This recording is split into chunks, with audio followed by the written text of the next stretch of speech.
Patrick Rothfuss, The Wise Man's Fear. This is 153 chapters, 1107 pages, and it is a combination of Game of Thrones mixed with the Stormlight Archive. So, fantasy, high fantasy, adventure, coming of age story, however you want to spin it. It is a fantasy story about a young adult who's roughly teenage years, maybe late teenage years, going to university, and it opens in the university, and the his rival is a wealthy individual named Ambrose. And the previous book is called Name of the Wind, so this is the second book of a trilogy. The third book is not out yet, unfortunately, but so Name of the Wind was the first one, and so the main character calls the Name of the Wind and injures Ambrose. So there's a trial, and he's cleared of charges, but it brings shame on the university because it happened off university grounds, and so he ends up taking a year off to go explore and find himself, all that good stuff. So he's searching for the wind, chasing the wind, based on his feud with Ambrose. He takes a year off of university.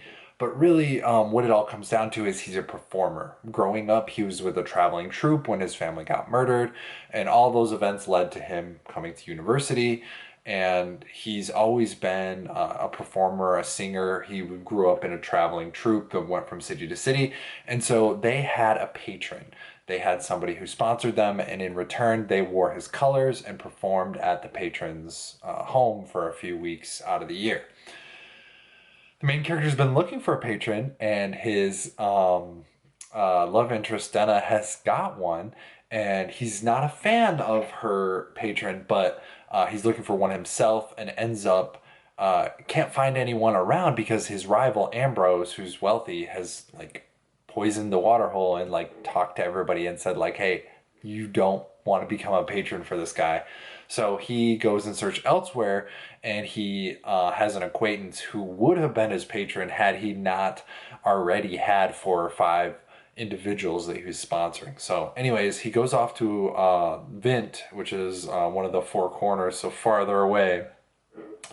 And there is this guy in charge, the mayor. He's Alvaron, and with the goal of helping him win the heart of a princess. So he's from a royal line, she's from a royal line, and they both want to, form a marriage pact and join the forces.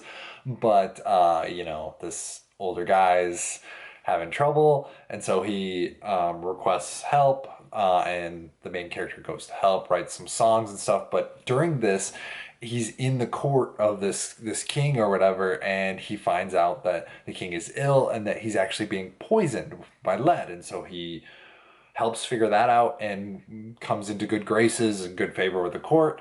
So he does that favor, and then the second favor is helping win the heart of the princess, and then the third favor is there's highwaymen who are running amok and stealing the king's taxes. So all three of those events allow him to gain favor in the court, spend time with Denna, and then also travel to this highway north, where the bandits are, things are going down. So he's sent to investigate with 4 mercenaries, and that's where the I don't want to say pivotal, but the court is where a lot of stuff happens. Tack, the game, it gets introduced, and he, climbs the ranks of the court hierarchy, for lack of a better word.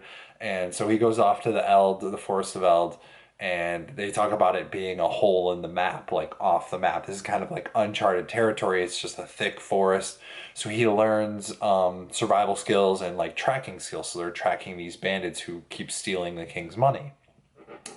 They end up cornering a group of like 25 bandits, and the leader ends up being one of the 7 who murdered his family. So he doesn't find out about that till later, but I guess maybe I should have opened with this. The wise man's fear, before he gets sent off to the kingdom to help the king, his sponsor, or his friend that set up the sponsorship, says wise men fear 3 things: a storm at sea, a night without a moon, and the anger of a gentleman.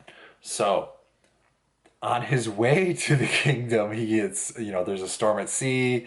Their ship is robbed or sunk or whatever, and all he has is his lute or his, his guitar type playing instrument and the lute case that Denna got him, and that's it. He's got nothing else. So he arrives, and he's got to be, part of the court, the royal court, and be all fancy and royal and rich. But he has nothing because he lost it all on the ship on the way there.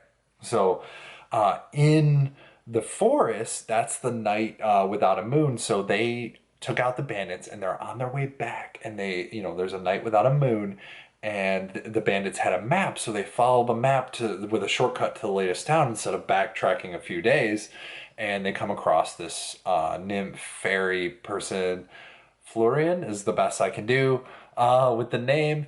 And so she's one of the Fae, and she is rumored to be, a siren or like a mermaid siren song kind of person.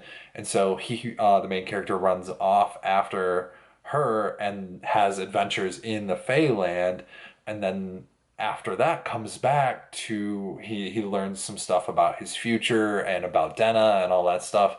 So he comes back, and one of the mercenaries that he was with is in trouble and summoned back to his homeland.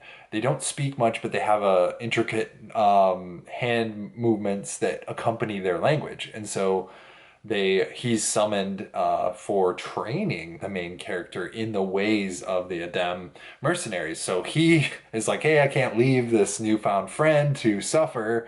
So he travels with him back to the homeland, learns all about the culture, the language, their way of thinking, their way of life. Really cool. Really liked that part. Really enjoyed that part. And then the third section is on his way back. He finally makes his way back to return the money from the bandits that stole. He's been all over the place doing these adventures, and he comes across a traveling troupe of Edmund Rue, who, as he grew up, they were, it's almost like a group of performers, but like the next level. They're like the elite performers. They're supposed to know all the stories of the world, and they just have a way about them. They're the more proper. Instead of just a traveling troupe, there's like a way about them. They call them one family, and they have traditions and customs. But he's, does the thing and joins the group, but they are false. Like, they are more militaristic, and they have, slaves, for lack of a better word. And so the anger of a gentleman is the main character. He is absolutely livid about them impersonating the Edmund Rue, and he uses his newfound sword skills and training from the Adem. He just wipes out the whole troop. And so, of course, he's in trouble because he murdered a bunch of people, but he returns the people that were stolen from the town, heads back, finally gets back to the kingdom. All is good. Here's the stuff that I, did, all that stuff. And then he makes his way back to university. So this is an enormous book, 1,100 pages. Buckle up. You have to want to read this. The pages flew by. I really my favorite part was the Adem mercenaries and the naming. He finally goes back to university and starts training in the naming of things. So much fun there. Awesome stuff. It wraps up really nicely. And another favorite part of mine is the university tuition scheme when he gets back. So much fun. Awesome stuff. The Adem language and culture, I've already mentioned that a bunch of times. This is really, really good stuff. But things I didn't like, the length. This is 1,100 pages. This is a commitment here. This is a huge book. So I think it could have been 2 books. I think it probably should have been 2 books. But I can see the appeal of the author, making it a trilogy instead of, an infinite number of smaller books. But yeah, this is the KingKiller trilogy, and this is book 2. Book 3 is not out yet, but I'm hoping.